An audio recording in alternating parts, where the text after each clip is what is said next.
Assalamualaikum warahmatullahi wabarakatuh. Perkenalkan nama saya Rifkian Syahirwan dengan NIM R1C123050. Pada kesempatan kali ini saya akan mempresentasikan materi terkait proses pembentukan batuan sedimen. Nah, batuan sedimen itu adalah salah satu jenis batuan utama penyusun kerak bumi yang menyimpan banyak informasi mengenai sejarah geologi, perubahan lingkungan, bahkan kehidupan masa lalu di bumi. Batuan sedimen terbentuk dari pelapukan, erosi, transportasi, kompaksi, dan sementasi material batuan sebelumnya. Meskipun menutup 75% permukaan kerak benua, volumenya hanya 5% dari seluruh kerak bumi. Berdasarkan asal-usulnya, batuan sedimen dibagi menjadi 3 jenis. Yang pertama itu klastik atau detrital. Itu hasil pecahan batuan lain. Jadi klastik ini bisa menjadi hasil pecahan dari batuan beku, batuan metamorf, maupun batuan sedimen itu sendiri. Kemudian kimiawi. Jenis batuan sedimen kimiawi ini terbentuk dari pengendapan mineral dari larutan seperti batu gamping dan batu garam.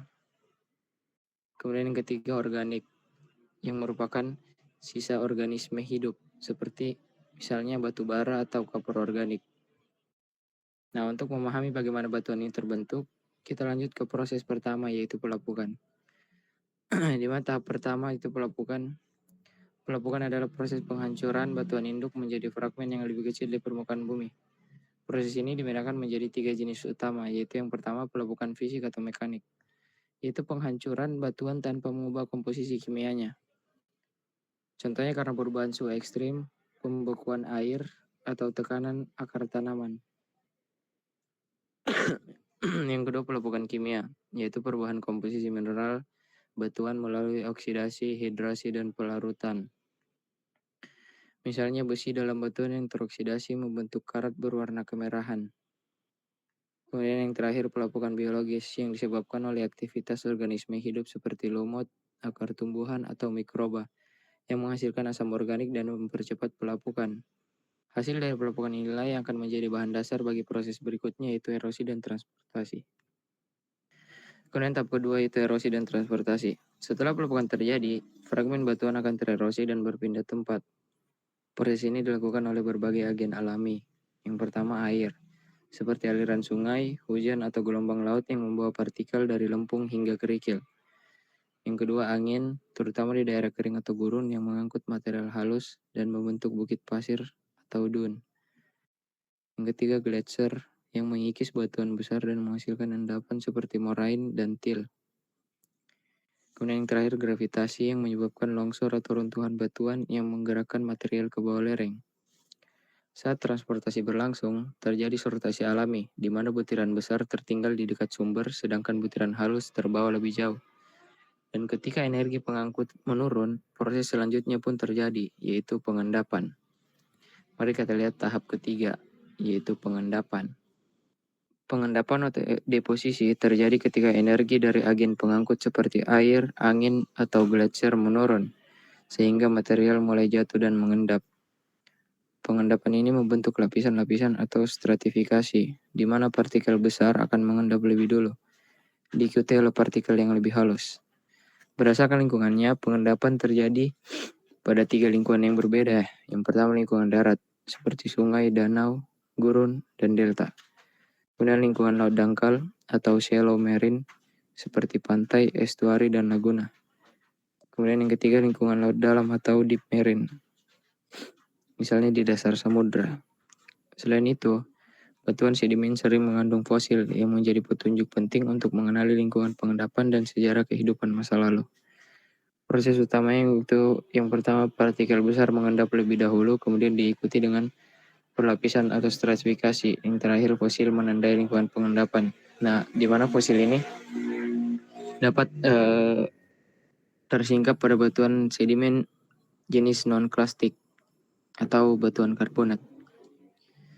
Kemudian yang terakhir itu tahap keempat atau kompaksi.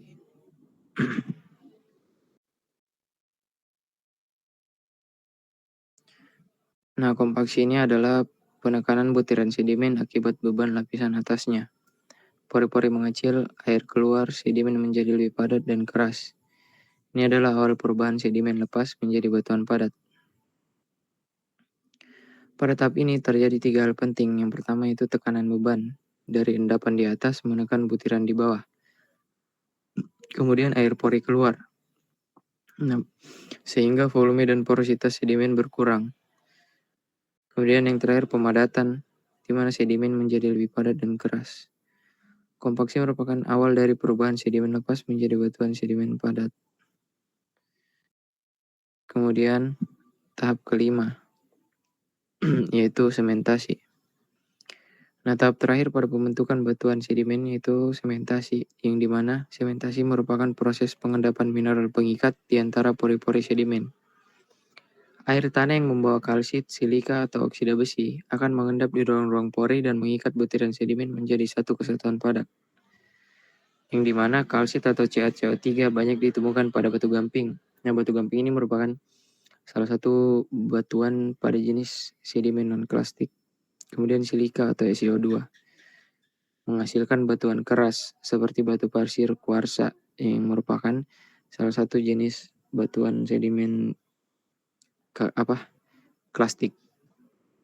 Kemudian oksida besi atau Fe2O3 yang memberikan warna merah kecoklatan pada beberapa batuan. Nah, setelah proses sementasi selesai, terbentuklah batuan sedimen utuh yang menyimpan rekam jejak sejarah bumi termasuk perubahan iklim, aktivitas geologi, dan kehidupan masa lampau. Nah, jadi kesimpulan pada presentasi ini dapat kita simpulkan bahwa proses pembentukan batuan sedimen terdiri dari 5 tahap utama, yaitu pelapukan, erosi dan transportasi, pengendapan, kompaksi, serta sementasi. Proses 5 tahap ini menunjukkan dinamika bumi yang terus bergerak. Batuan sedimen menyimpan rekam jejak sejarah bumi, jejak kehidupan purba, perubahan lingkungan, dan aktivitas geologi masa lampau. Sekian presentasi dari saya. Apabila ada salah kata maupun kekurangan, mohon dimaklumi. Wabillahi taufiq wal hidayah. Wassalamualaikum warahmatullahi wabarakatuh.